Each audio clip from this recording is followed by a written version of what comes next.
दाहीर सगळे फितुरी सगळी दिसत होती, पराभव होणार हेही दिसत होतं, तरीही दाहीर लढला, सिंध लढला. दाहीरला अनेकांनी पळून जायचा सल्ला दिला आणि त्यावेळी पळून जाणं सहज शक्य होतं. बरोबर. पण दाहीरने उत्तर दिले, मी रणांगणात मेलो तरी चालेल, पण मी पळ काढणार नाही. आणि शेवटी तो लढला आणि पडला. ती द्वारिका प्रसाद माहेश्वरी एक हिंदी कवी आहेत, तर त्यांनी एक कविता त्यांची आहे, ते मी वाचून दाखवतो.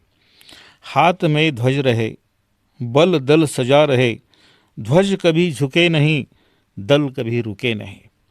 वीर तुम बढ़े चलो, धीर तुम बढ़े चलो, सामने पहाड़ हो, सिंह की दहाड़ हो, तुम निडर डरो नहीं, तुम निडर डटो वही, वीर तुम बढ़े चलो, धीर तुम बढ़े चलो. पद्धतीनं हा दाहीर, त्याचं कुटुंबीय या सिंधसाठी, आपल्या मायभूमीसाठी लढलेला आहे.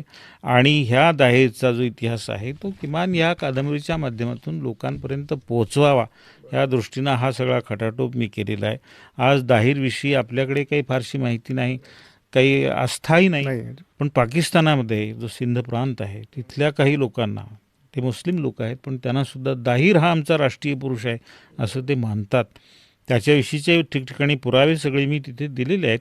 अवश्य वाचकांनी ही कादंबरी वाच.